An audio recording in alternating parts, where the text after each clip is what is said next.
Hello, everybody. All right, today we have chapter 27, Vanity and Vexation of Spirit.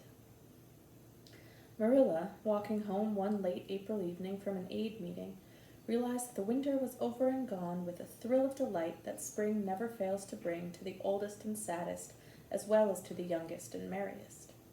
Marilla was not given to subjective analysis of her thoughts and feelings. She probably imagined that she was thinking about the aides and their missionary box and the new carpet for the vestry room.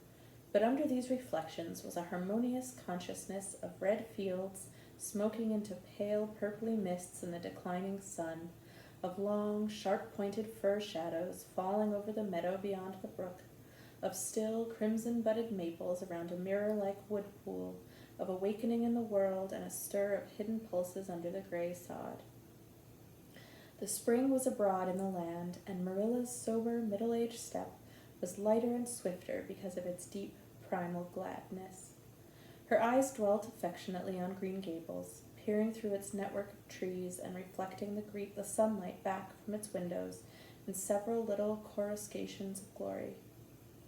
Marilla, as she picked up her steps along the damp lane, thought that it was really a satisfaction to know that she was going home to a briskly snapping wood fire and a table spread nicely for tea, instead of to the cold comfort of old aid meeting evenings before Anne had come to Green Gables. Consequently, when Marilla entered her kitchen and found the fire black out, with no sign of Anne anywhere, she felt justly disappointed and irritated. She had told Anne to be sure and have tea ready at 5 o'clock, but now she must hurry to take off her second-best dress and prepare the meal herself against Matthew's return from plowing. "I'll settle Miss Anne when she comes home," said Marilla grimly, as she shaved up kindlings with a carving knife and more vim than was strictly necessary. Matthew had come in and was waiting patiently for his tea in his corner. "She's gadding off somewhere with Diana, writing stories or practicing dialogues or some such tomfoolery, and never thinking once about the time or her duties. She's just got to be pulled up short and sudden on this sort of thing.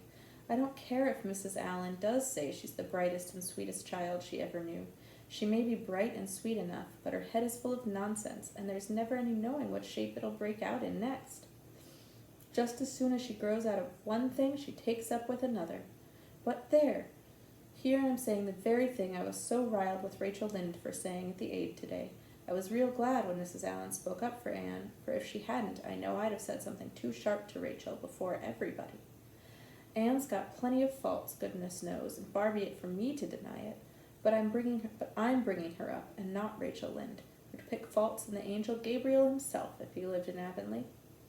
Just the same, Anne has no business to leave the house like this when I told her she was to stay home this afternoon and look after things.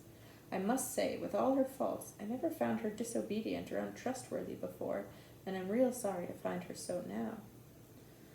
"Well now, I don't know," said Matthew, who, being patient and wise and above all hungry, had deemed it best to let Marilla talk her wrath out unhindered, having learned by experience that she got through with whatever work was on hand much quicker, if not delayed by untimely argument.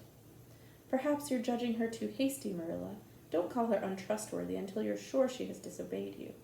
Maybe it can be all explained. Anne's a great hand at explaining." "She's not here when I told her to stay," retorted Marilla. "I reckon she'll find it hard to explain that to my satisfaction. Of course I knew you'd take her part, Matthew, but I'm bringing her up, not you." It was dark when supper was ready, and still no sign of Anne, coming hurriedly over the log bridge or up Lover's Lane, breathless and repentant with a sense of neglected duties. Marilla washed and put away the dishes grimly. Then, wanting a candle to light her down cellar, she went up to the east gable for the one that generally stood on Anne's table. Lighting it, she turned around to see Anne herself lying on the bed, face downward among the pillows. "Mercy on us," said astonished Marilla. "Have you been asleep, Anne?" "No," was the muffled reply. "Are you sick, then?" demanded Marilla anxiously, going over to the bed. Anne cowered deeper into her pillows as if desirous of hiding herself forever from mortal eyes. "No, but please, Marilla, go away and don't look at me. I'm in the depths of despair, and I don't care who gets ahead in class or writes the best composition or sings in the Sunday school choir anymore. Little things like that are of no importance now because I don't suppose I'll ever be able to go anywhere again. My career is closed. Please, Marilla, go away and don't look at me. Did anyone ever hear the like? The mystified Marilla wanted to know. Anne Shirley, whatever is the matter with you? What have you done? Get up right this minute and tell me. This minute, I say. There now. What is it? Anne had slid to the floor in despairing obedience. Look at my hair, Marilla, she whispered. Accordingly, Marilla lifted her candle and looked scrutinizingly at Anne's hair, flowing in heavy masses down her back. It certainly had a very strange appearance. Anne Shirley, what have you done to your hair? Why, it's green. Green it might be called, if it were any earthly color, a strange, dull, bronzy green, with streaks here and there of the original red to heighten the ghastly effect. Never in all her life had Marilla seen anything so grotesque as Anne's hair at that moment. Yes, it's green, moaned Anne. I thought nothing could be as bad as red hair, but now I know it's 10 times worse to have green hair. Oh, Marilla, you little know how utterly wretched I am. I little know how you got into this fix, but I mean to find out, said Marilla. Come right down to the kitchen. It's too cold up here, and tell me just what you've done. I've been expecting something odd for some time. You haven't gotten to any scrape for over 2 months, and I was sure another one was due. Now then, what did you do to your hair? I dyed it. Dyed it? Dyed your hair? Anne Shirley, didn't you know it was a wicked thing to do? Yes, I knew it was a little wicked, admitted Anne, but I thought it was worthwhile to be a little wicked to get rid of red hair. I counted the cost, Marilla. Besides, I meant to be extra good in other ways to make up for it. Well, said Marilla sarcastically, if I'd decided it was worthwhile to dye my hair, I'd have dyed it a decent color at least. I wouldn't have dyed it green. But I didn't mean to dye it green, Marilla, protested Anne dejectedly. If I was wicked, I meant to be wicked to some purpose. He said it would turn my hair a beautiful raven black. He positively assured me that it would. How could I doubt his word, Marilla? And I know what it feels like to have your word doubted. And Mrs. Allen says we should never suspect anyone of not telling us the truth unless we have proof that they're not. I have proof now. Green hair is proof enough for anybody.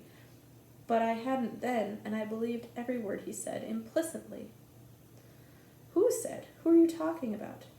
The peddler that was here this afternoon. I bought the dye from him. Anne Shirley, how often have I told you never to let one of them in the house? I don't believe in encouraging them to come around at all. Oh, I didn't let him in the house. I remembered what you told me, and I went out, carefully shut the door, and looked at his things on the step. He had a big box full of very interesting things, and he told me he was working hard to make enough money to bring his wife and children out from Germany. He spoke so feelingly about them that it touched my heart. I wanted to buy something from him to help him in such a worthy object. Then all at once I saw the bottle of hair dye. The peddler said it was warranted to dye any hair a beautiful raven black and wouldn't wash off. In a trice I saw myself with beautiful raven black hair, and the temptation was irresistible. But the price of the bottle was 75 cents, and I had only 50 cents left out of my chicken money.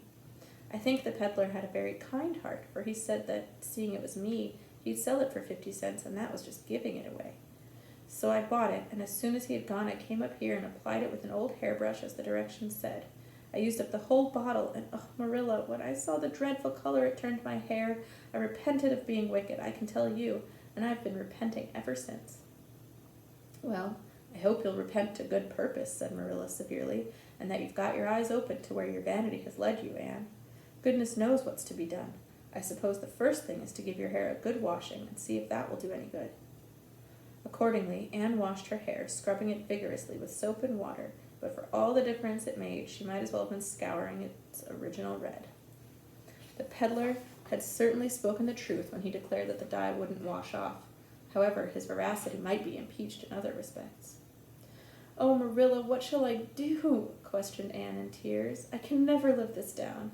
People have pretty well forgotten my other mistakes, liniment cake and setting Diana drunk and flying into a temper with Mrs. Lynde, but they'll never forget this. They will think I'm not respectable. Oh, Marilla, what a tangled web we weave when first we practice to deceive. That is poetry, but it is true. And oh, how Josie Pye will laugh. Marilla, I cannot face Josie Pye. I am the unhappiest girl in Prince Edward Island. Anne's unhappiness continued for a week. During that time, she went nowhere and shampooed her hair every day. Diana alone of outsiders knew the fatal secret, but she promised solemnly never to tell, and it may be stated here and now that she kept her word. At the end of the week, Marilla said decidedly, "It's no use, Anne. That is a fast die, if ever there was any. Your hair must be cut off. There's no other way. You can't go out with it looking like that." Anne's lips quivered, but she realized the bitter truth of Marilla's remarks. With a dismal sigh, she went for the scissors. "Please cut it off at once, Marilla, and have it over. Oh, I feel that my heart is broken. This is such an unromantic affliction. The girls in books lose their hair in fevers or sell it to get money for some good deed, and I'm sure I wouldn't mind losing my hair in some such fashion half so much. But there is nothing comforting in having your hair cut off because you've dyed it a dreadful color, is there? I'm going to weep all the time you're cutting it off, if it won't interfere. It seems such a tragic thing." Anne wept then, but later on, when she went upstairs and looked in the glass, she was calm with despair. Marilla had done her work thoroughly, and it had been necessary to shingle the hair as closely as possible. The result was not becoming, to state the case as mildly as may be. Anne promptly turned her glass to the wall. "I'll never, never look at myself again until my hair grows," she exclaimed passionately. Then she suddenly righted the glass. "Yes, I will too. I'd do penance for being wicked that way. I'll look at myself every time I come to my room and see how ugly I am, and I won't try to imagine it away either. I never thought I was vain about my hair of all things, but now I know I was, in spite of its being red, because it was so long and thick and curly. I expect something will happen to my nose next." Anne's clipped head made a sensation in school on the following Monday, but to her relief, nobody guessed the real reason for it, not even Josie Pye, who, however, did not fail to inform Anne that she looked like a perfect scarecrow. "I didn't say anything when Josie said that to me," Anne confided that evening to Marilla, who was lying on the sofa after one of her headaches, "because I thought it was part of my punishment and I ought to bear it patiently. It's hard to be told you look like a scarecrow, and I wanted to say something back, but I didn't. I just swept her one scornful look, and then I forgave her. It makes you feel virtuous when you forgive people, doesn't it? I mean to devote all my energies to being good after this, and I shall never try to be beautiful again. Of course it's better to be good. I know it is, but it's sometimes so hard to believe a thing, even when you know it. I do really want to be good, Marilla, like you and Mrs. Allen and Miss Stacy, and grow up to be a credit to you. Diana says when my hair begins to grow to tie a black velvet ribbon around my head with a bow at one side. She says she thinks it will be very becoming. I will call it a snood. That sounds so romantic. But am I talking too much, Marilla? Does it hurt your head?" "My head is better now. It was terrible bad this afternoon, though. These headaches of mine are getting worse and worse. I'll have to see a doctor about them. As for your chatter, I don't know that I mind it. I've got so used to it," which was Marilla's way of saying that she liked to hear it. And that is the end of chapter 27.